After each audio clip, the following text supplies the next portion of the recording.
नमस्कार मित्रांनो, स्वाद गावाकडचं या चॅनलमध्ये आपलं मनापासून स्वागत आहे। आपली आजची रेसिपी आहे खारी नुकती रेसिपी। सोपी पद्धत वापरून कशी बनवायची तुम्हाला मी सोप्या ट्रिक या व्हिडिओमध्ये सांगणार आहे। हा व्हिडिओ आपण शेवटपर्यंत वॉच करा। चला तर पाहूया आपली आजची खारी नुकती। इथं मी हिरा बेसन घेतलोय। हे हिरा बेसन 1 किलो आहे।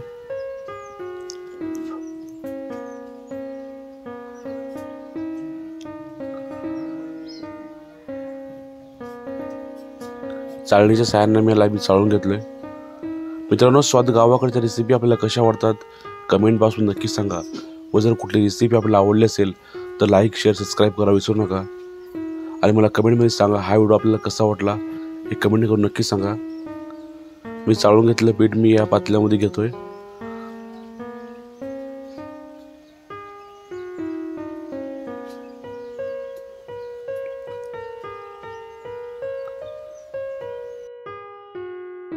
मित्रांनो, हा व्हिडिओ खूप मोठा आहे।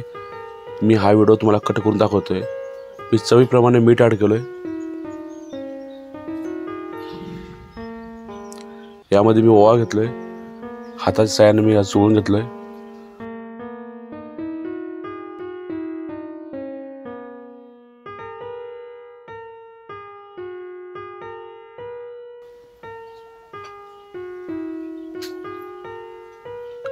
यामध्ये मी 4 चमच लाल मिरची ॲड केलोय। तुम्ही या लाल मिरचीचे प्रमाण कमी पण टाकू शकता।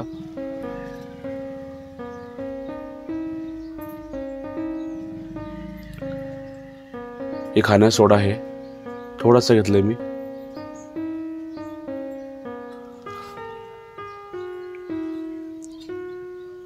यामध्ये पाणी टाकून याला मिक्स करून घेतोय।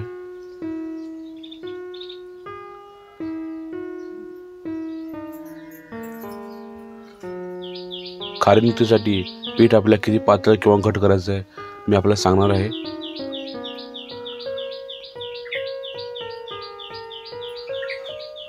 हे तुम्ही पाहू शकता, अशा पद्धतीने आपल्याला पीठ ठेवायचं आहे। जास्त घट्ट पण नाही, जास्त पातळ पण नाहीये।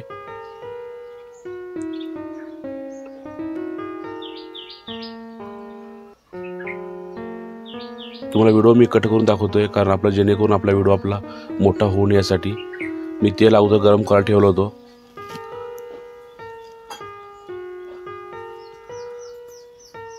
तो हलक्या हातानं प्रेस करून घ्यायचंय।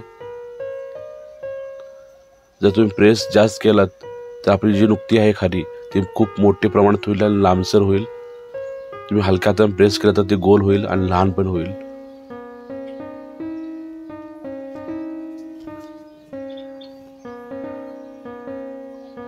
याला गोल्डन कलर येईपर्यंत फ्राय करून घ्यायचं आहे।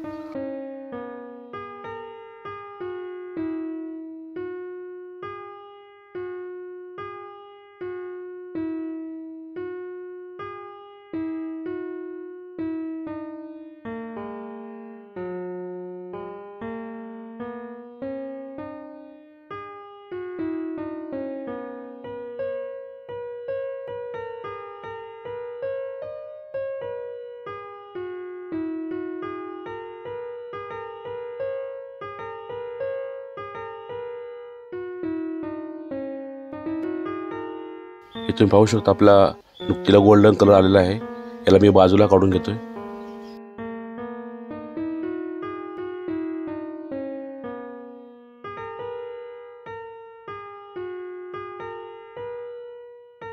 तुम्हाला मी आणखी एक करून दाखवतो।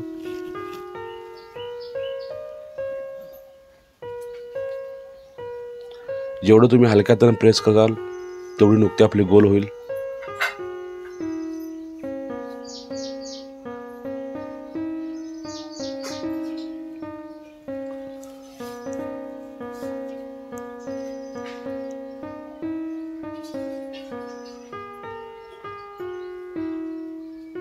मी अशा पद्धतीने सर्व नुकती मी फ्राय करून घेणार आहे।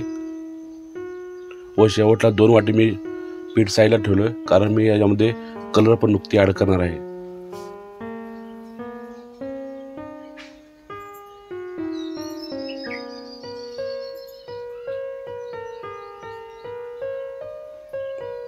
एक मी हिरवा कलर घेतलोय व दुसरा कलर लाल आहे.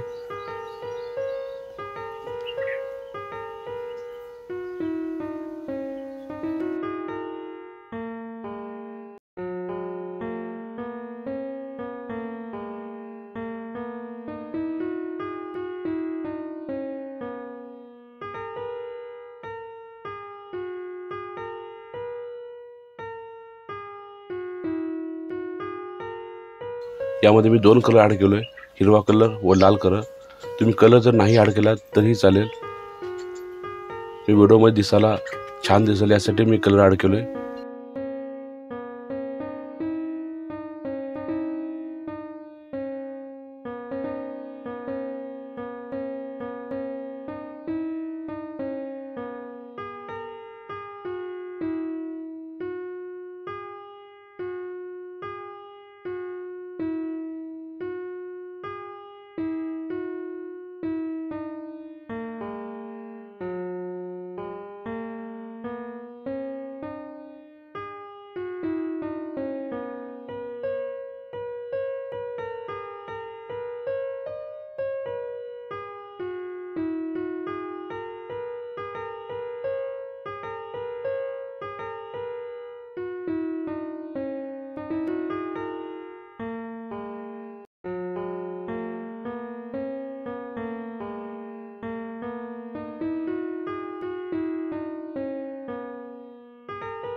व या तेलामध्ये मी 600 ते 700 ग्राम मी शेंगदाणे घेतलोय.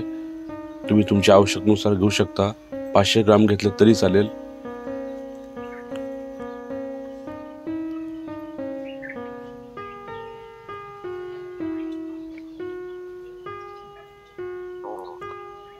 या शेंगदाण्याला आपला हे कच्चे शेंगदाणे मित्रांनो, या शेंगदाण्याला गोल्डन कलर येईपर्यंत आपल्याला फ्राय करून घ्यायचं आहे.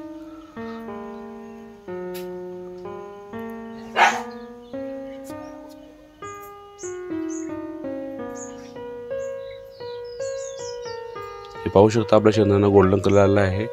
मी याला साईडला काढून घेतोय.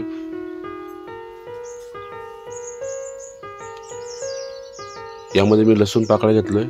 त्या लसूण पाकळ्या तुम्ही जरा ठेचून घ्या, मगच फ्राय करायला घ्या.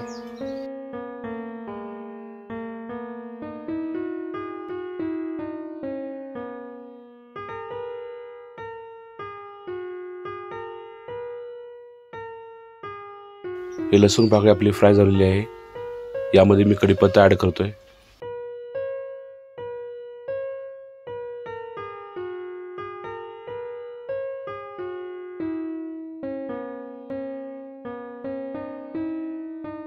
आपला कढीपत्ता फ्राय झालेला आहे. याला मी बाजूला काढून घेतोय. मित्रांनो, स्वाद गावाकडच्या रेसिपी आपल्याला कशा वाटतात कमेंट बॉक्स नक्की सांगा. व जर कुठली रेसिपी आपल्याला आवडली असेल तर लाईक, शेअर, सबस्क्राईब करायला विसरू नका.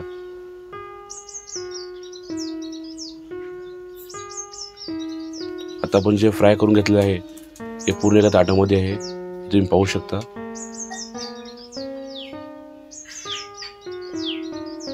यामध्ये मी काश्मीरी लाल मिरच ॲड केलोय.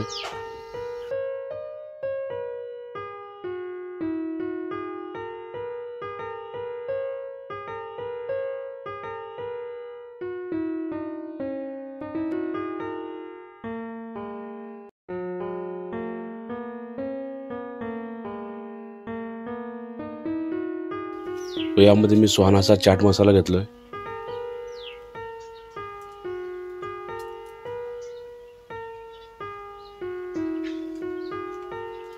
मी हे अर्ध पाकिट ॲड केलं मित्रांनो, पूर्ण पाकिट ॲड केलेलं नाही मी.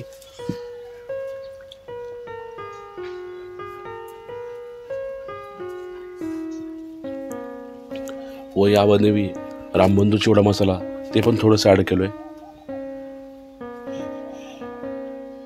व या मला ताटात मिक्स करता येत नव्हतं म्हणून मी या पातेल्यामध्ये घेतलोय.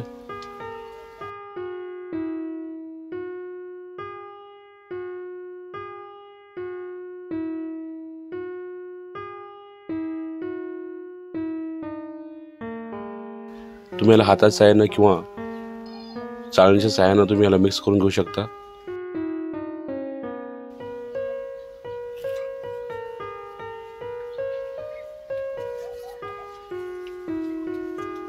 जर ही खारनुक्ती कशी बनली आहे मला कमेंट बॉक्समध्ये नक्की सांगा.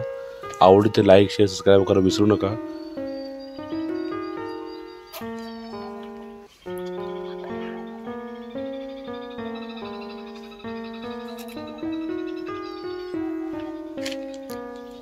हे सर्व मसाले आपले मिक्स झाले आहेत.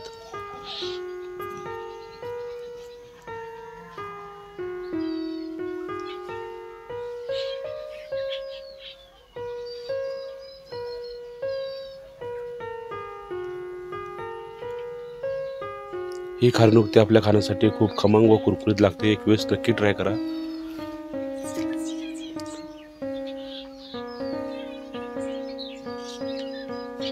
हे तुम्ही पाहू शकता किती कुरकुरीत झाले आहे.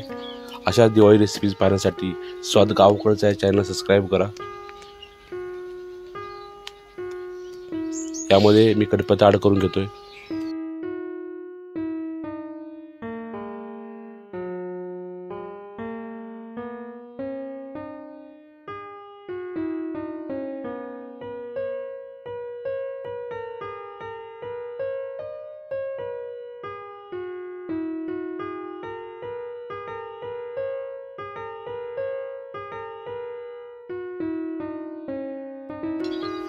ही तयार आहे आपली खमंग कुरकुरीत खारनुक्ती रेसिपी.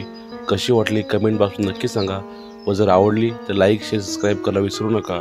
आपण हा व्हिडिओ शेवटपर्यंत पाहिल्याबद्दल आपलं मनापासून धन्यवाद.